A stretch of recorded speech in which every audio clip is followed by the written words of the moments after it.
Olá a todos, sejam muito bem-vindos a essa conferência e a gente vai agora passar a palavra para a professora Elizabeth Castanhols, da Universidade de Aveiro. Ela é que é uma especialista em turismo rural e também orienta e trabalhos nas áreas de turismo acessível, natural e cultural. Professora, seja muito bem-vinda para contar um pouquinho para a gente sobre o turismo rural em Portugal. É um muito grande gosto para mim estar aqui hoje e partilhar alguma experiência de investigação que tenho de Portugal, onde já estudo há cerca de 25 anos as temáticas do turismo em espaço rural e vou apresentar, sobretudo, lições de 2 projetos de investigação que tenho orientado e coordenado aqui neste país, nomeadamente na região centro e norte de Portugal, sendo os projetos Horti e Twine, sobre os quais vou já falar um pouco mais adiante, apresentando finalmente, naturalmente, algumas reflexões finais. Mas, iniciando-se essa temática, acho importante definir o que é turismo rural. E aí eu concordo com o professor Bernard Lane, que já em 94 tem definido o turismo rural como um turismo definido por um interesse específico do turista e por características específicas da própria oferta, sendo um turismo localizado obrigatoriamente em áreas rurais, sendo funcionalmente rural, isto é, baseado nas especificidades do mundo rural, no espaço aberto, em recursos naturais, em práticas tradicionais. Ser rural em escala, isto é, em pequena escala, e ter uma natureza tradicional evoluindo organicamente, lentamente, de forma controlada pela população local.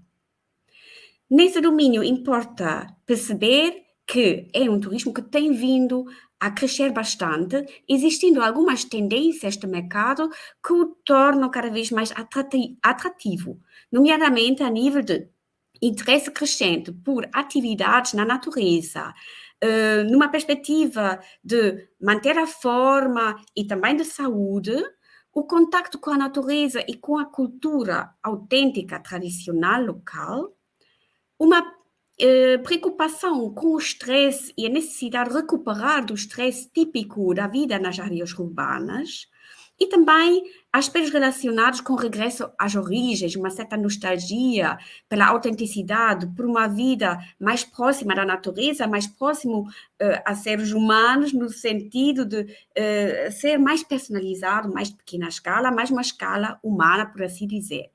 Sendo, contudo, um mercado bastante heterogêneo, havendo necessidade de diferenciar a própria oferta em consonância.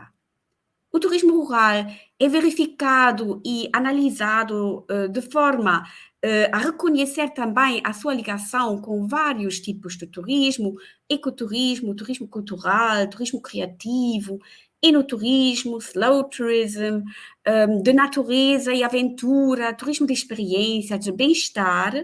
Tudo isso faz hoje em dia parte do imaginário do turismo em espaço rural e da procura do turismo em espaço rural. Neste sentido, nós já há algum tempo estamos bastante preocupados em compreender melhor a natureza e a dinâmica da experiência do turismo em espaço rural, como e em que circunstâncias podem também desencadear, apoiar desenvolvimentos mais sustentáveis nos próprios territórios, e isso foi a linha mestre do projeto Horti, que é assim chamado como sigla de Overall Rural Tourism Experience and Sustainable Local Community Development. É um projeto que foi financiado pela FCT e cofinanciado com dinheiros da Comunidade Europeia. Teve uma equipe bastante grande em que tive a sorte de colaborar com pessoas não só da Universidade de Aveiro, mas também de Lisboa, da UTAD, uma série de alunos também de mestrado e doutoramento estiveram envolvidos e tive a sorte de contar com o consultor externo Bernard Lane, que já referi anteriormente. O nosso modelo inicial foi este, em que nós focamos a experiência turística em meio rural, mas numa perspectiva múltipla, reconhecendo que se trata de uma experiência que é co-criada por vários atores, em que tanto o turista, como a comunidade local, como os atores da oferta têm que interagir para fazer acontecer essa experiência e para, possivelmente, então, criar impactos possivelmente sustentáveis no meio rural. Neste âmbito dessa experiência turística analisada, nós olhamos para experiências a nível de territórios, a nível de comunidades locais, em termos de aldeias. Foram aldeias que tinham já uma perspectiva estratégica de desenvolvimento turístico, com base também na conservação e reabilitação do património. E eram aldeias que estavam envolvidas, integradas em redes de marcas como, por exemplo, Favaias fazia parte da rede das aldeias vinhateiras, Linhares da Beira fazia parte da rede das aldeias históricas e Janeiro de Cima integrava a rede das aldeias de xisto. E essas redes têm tido bastante interesse pela sua particularidade, pelo envolvimento de vários agentes regionais e também locais, pela tentativa de estimular aldeias que estavam praticamente a desaparecer em termos de população, a população bastante envelhecida e cada vez menor, e foi uma tentativa de utilizar estrategicamente o turismo no sentido de revitalizar essas aldeias. E o que nós verificamos ao analisar a perspectiva dos diferentes atores do território foi que os turistas visitavam as aldeias procurando, sobretudo, o contacto com a natureza e a fuga ao estresse do dia a dia nas cidades. E estavam muito atraídos pelas marcas.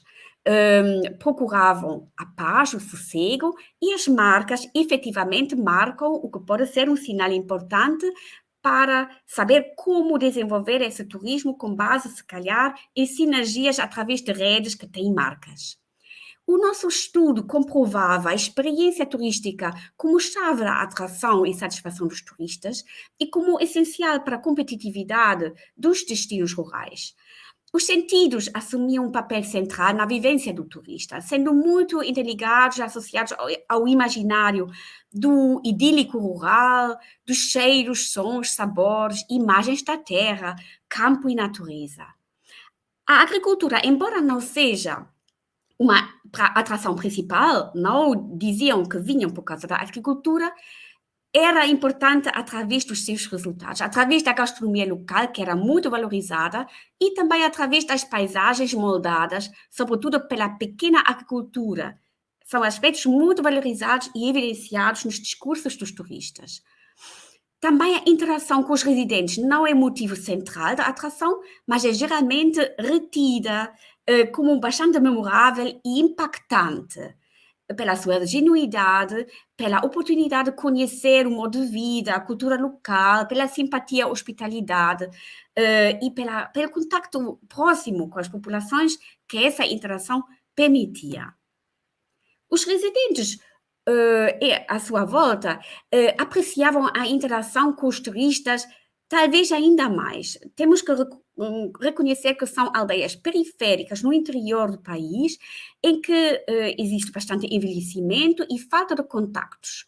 Eles apreciam, por isso, sobretudo a interação com os turistas, a saída do isolamento, sentem também um certo orgulho, autoestima e também a oportunidade de aprender com os visitantes e até de sentir algum entretenimento.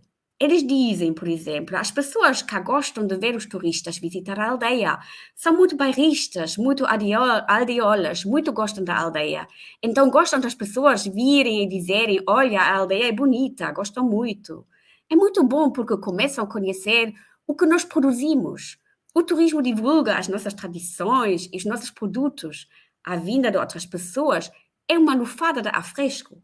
As populações gostam do turismo. Gostariam até de ver ainda mais desenvolvido esse turismo, para gerar impactos ainda mais significativos, a nível de rendimentos, emprego, fixação da população mais jovem, que é um grande problema nesses territórios.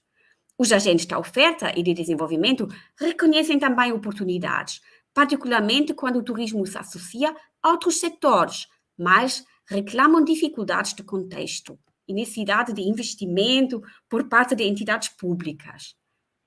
Isso leva-nos para o próximo projeto que tenho vindo a coordenar mais recentemente, entre 2018 e 2022, precisamente na altura da pandemia, nós tínhamos que recolher uma série de dados, o que nos naturalmente dificultou um pouco a nossa recolha e os nossos estudos. Mas vou apresentar aqui alguns resultados. Neste domínio, nós então olhamos não apenas para a experiência rural no geral, mas focando a experiência enoturístico.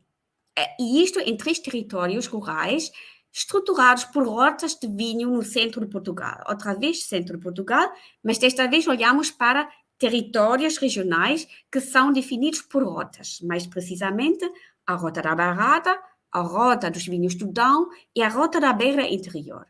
E estávamos interessados, através de uma equipa multidisciplinar, com pessoas com experiência em geografia, agronomia, sociologia, desenvolvimento rural, turismo, análise de redes, gestão, empreendedorismo, inovação, comportamento do consumidor e psicologia, perceber o que é isso, essa experiência do enoturismo numa perspectiva mais lata regional. Também neste projeto envolvemos estudantes de doutoramento, mestrado e licenciatura para compreender a oportunidade de co-criação de experiências enoturísticas apelativas que possam levar a experiências mais competitivas e sustentáveis nesses territórios. A equipe era grande, aqui temos a reunião inicial, o grupo ainda se tornou maior com o tempo, estavam envolvidas pessoas de 3 instituições e, mais uma vez, tivemos a sorte de contar com o apoio do professor Bernard Lane.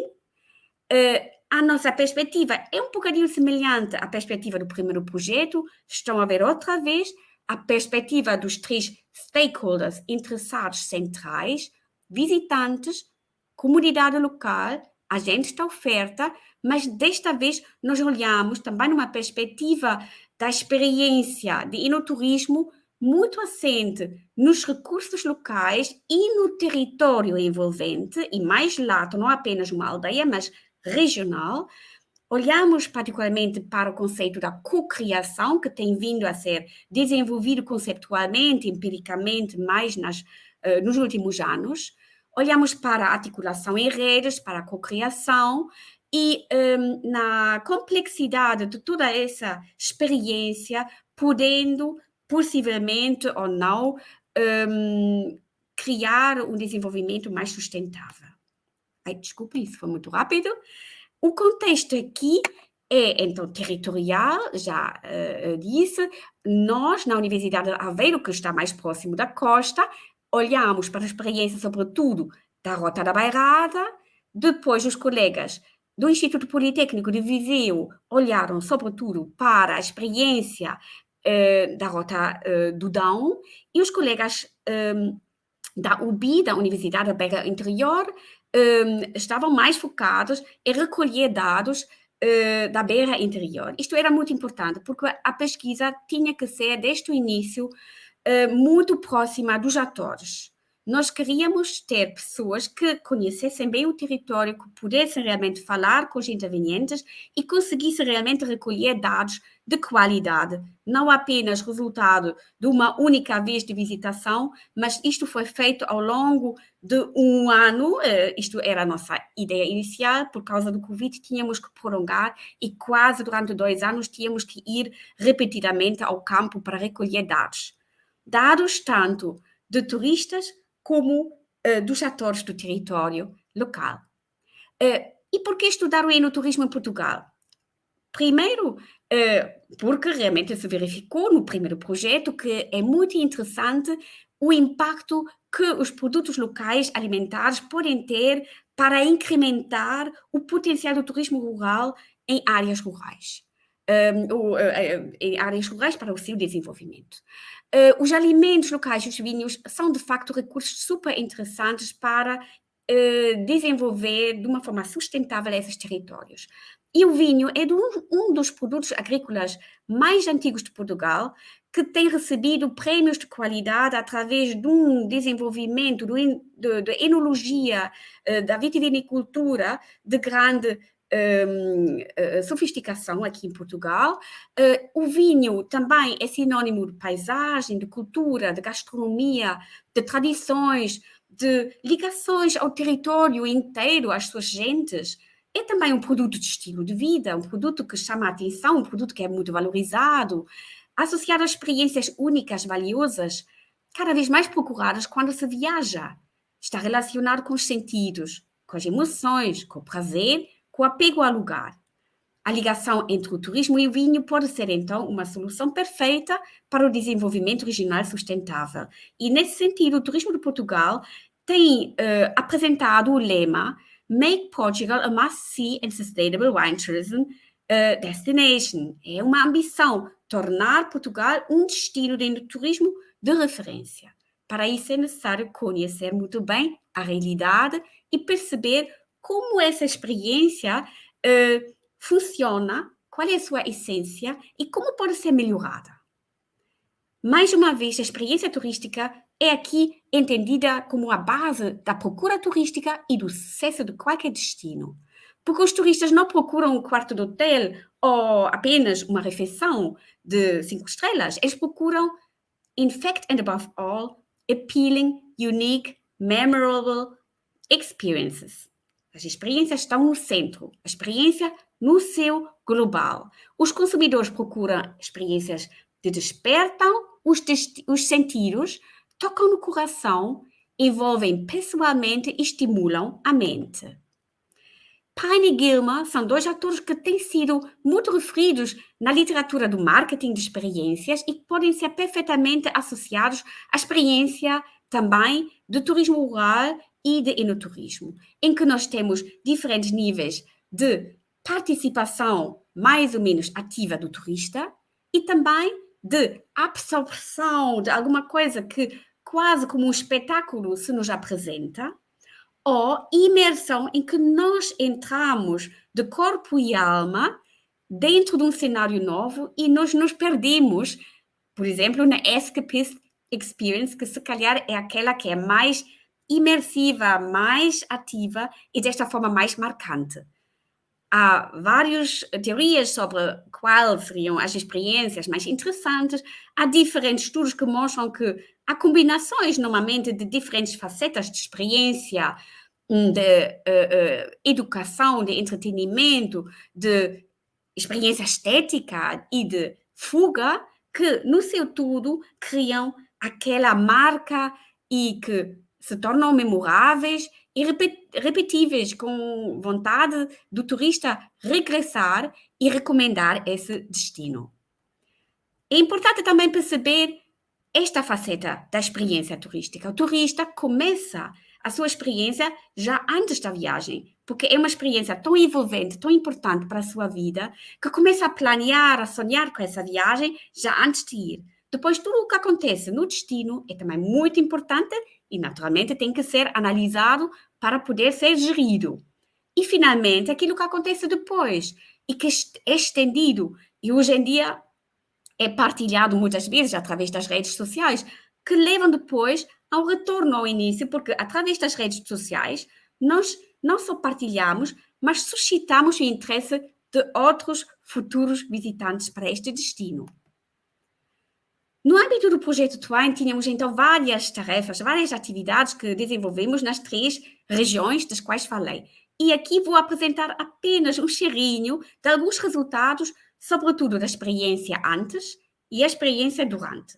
E a experiência durante foi realizada através de entrevistas e através de um inquérito aos visitantes, para além também de entrevistas aos atores do território e inquéritos à comunidade. Aqui eu vou focar apenas o aspecto do turista, a perspectiva do turista.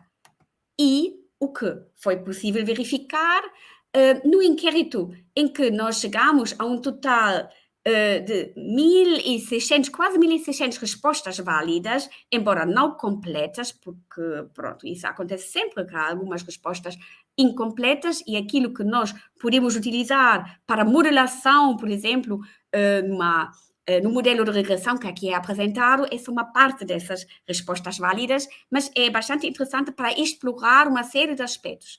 O que aqui foi possível verificar é que a maior parte dos visitantes eram turistas domésticos, o que é habitual no turismo rural e ainda mais no contexto de pandemia, porque durante bastante tempo, em 2020, praticamente não houve turismo internacional em Portugal. Haviam turistas e visitantes, sobretudo, de níveis de educação médio e elevado, o que é característico também do turismo rural e no turismo ainda mais, profissionalmente ativos, muitas vezes viajando em casal, viajando de automóvel, permanecendo em média quase 3 noites, então curtas estadias, havendo, contudo, um quarto que eram excursionistas, só visitando o destino durante o dia, não permanecendo pela noite. E procurando o destino, sobretudo, para férias, lazer, relaxamento e descoberta da região. O vinho era interessante para alguns, mas não para a maioria. Interessante era para cerca de 17% dessa amostra. Verificamos, interessantemente, que havia níveis bastante elevados de lealdade. Isso verifica-se aqui nessa tabela em cima, onde são verificados as médias numa escala de 1 a 7. Há uma grande tendência das pessoas dizerem de recomendar o destino para amigos e familiares, também de repetir a visita ao destino, e isso que vem agora a seguir, de continuar a comprar vinhos e produtos locais, também havia uma grande tendência, acima de 5. E recomendar também as adegas e partilhar a informação com outros. Todos estes são elementos que fazem parte do construto de lealdade ao destino, vinho e produtos. E verificou-se também, aqui de uma forma muito resumida, tínhamos itens que apresentavam as 4 dimensões de Pane-Gilmer relativamente a Escape, dimensão estética da experiência, dimensão de entretenimento e dimensão educacional, ou da aprendizagem. Tínhamos itens relacionados com o envolvimento com o vinho e tínhamos a interação com o staff e com o produtor da adega. E todos estes aspectos tinham um impacto importante na lealdade ao destino, sendo o impacto maior, interessantemente, a fuga, não é? Aquela perspectiva do turista poder se sentir num outro lugar e esquecer-se do dia a dia foi muito importante para manter aqui uma lealdade forte ao destino e aos seus produtos. O aspecto estético, não de desvalorizar, o envolvimento com o vinho, são os 3 aspectos mais importantes, mas foi um modelo que surgiu da introdução de muitos outros fatores e todos eles são significativos. Então, entretenimento, aprendizagem e interação com as pessoas no local também foram relevantes. Um segundo estudo que posso apresentar só muito rapidamente, e apresento por ser inovador, é um estudo que foi feito com o apoio de psicólogos que participavam na nossa equipe e que foi realizado em laboratório neuropsicológico. Foi um estudo de reação neurofisiológica a imagens promocionais apresentadas por vídeo e, simultaneamente, os participantes respondiam a um questionário. Isto é uma abordagem bastante impactante para os próprios participantes que têm que se deslocar à Universidade de Aveiro, perdem umas 2 ou 3 horas, normalmente recebem um brinde como compensação, têm que ser motivados. Naturalmente, nós estávamos preocupados em não haver um enviesamento, em não termos apenas estudantes ou apenas pessoas do sexo feminino ou masculino. Eram todos participantes que tinham algum interesse no enoturismo e que já tinham realizado enoturismo, mas nem todos eram fanáticos do enoturismo. Havia uma certa variabilidade, eram homens e mulheres e eram de diferentes níveis etários. Aqui são ilustrados alguns exemplos dessa eye tracking em que as pessoas, em que era possível, através da ferramenta, ilustrar onde as pessoas fixavam a sua atenção. E o que era visível aqui, o maior enfoque foi do enoturismo de território, mais do que a focalização, a atenção no próprio produto vinho, o foco estava no território, estava na natureza, nas paisagens, estava nas pessoas e na interação, estava nos rostos com sorrisos, estava em movimentos, estava também nas vindimas que realmente depois, cruzando essa informação com a informação do inquérito, em que as pessoas tinham que dizer o que gostavam mais dos vídeos e o que associavam àquilo que viam, verificou-se que tinham sentimentos de nostalgia associados a essas vindimas. Por isso, podemos retirar que os elementos naturais, paisagísticos e a presença das pessoas foram preferidos aos elementos ligados exclusivamente ao produto vitivinícola. E isso é importante quando trabalhamos, por exemplo, com as nossas adegas, que estão muito focados no produto vinho e têm que perceber o que o turista realmente valoriza. Temos que saber abrir um pouco a experiência enoturística numa perspectiva mais abrangente. Enquanto reflexões finais, eu gostaria de dizer o seguinte: é importante estudarmos a experiência turística em diversas perspectivas, em diversas fases da sua experiência, do seu seguimento, desde o antes até o depois da experiência. Isso, por exemplo, fizemos através de social media analysis, que aqui não tenho tempo para explorar também.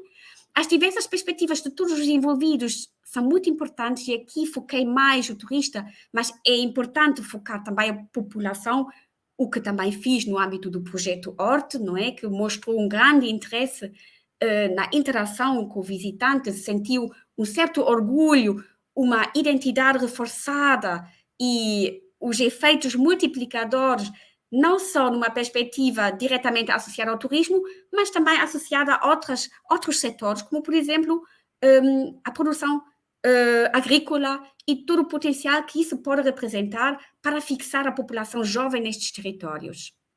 É importante explorar as diversas dimensões de uma realidade muito complexa, mais ou menos única, mais ou menos comum. Havia aqui coisas semelhantes de um estudo para outro, de um território para outro, mas também havia especificidades que não podemos deixar de analisar. Aqui, neste estudo que apresentei, nestes resultados, queria reforçar o papel das pessoas, a interação como um elemento central, o papel da natureza, da paisagem, das experiências imersivas, estéticas, das emoções, das experiências de fuga, o envolvimento com determinadas facetas do próprio destino e da experiência, como no caso do enoturismo, o envolvimento com o vinho, tanto para aumentar a atratividade ao destino, como o impacto da visita na lealdade ao destino, mas também na lealdade aos seus produtos. E isto também numa perspectiva de relevância para a própria comunidade local, como referi anteriormente. Isto poderá aumentar o potencial para um desenvolvimento mais sustentável, existindo, contudo, graves contextualizações que temos que ter em conta, graves barreiras, às vezes, em termos de governance, em termos de colaboração, em termos de criação de redes que, no nosso caso, também foram identificados como algumas lacunas ainda por trabalhar e, porventura, necessitando de um envolvimento institucional maior. Há indícios também de heterogeneidade do próprio mercado, isto é, nem todos os turistas são iguais. Existem turistas de um dia, existem turistas que ficam mais tempo. Naturalmente, estamos mais interessados naqueles que ficam mais tempo, que têm depois um outro nível de envolvimento com o próprio destino, têm este tipo de experiência mais envolvente, mais imersiva, mais de fuga, e que estão depois embaixadores do nosso destino. Há ainda muito por explorar, não posso aqui referir tudo o que foi o resultado dos nossos múltiplos estudos. Ainda estamos na fase de explorar mais os dados que recolhemos.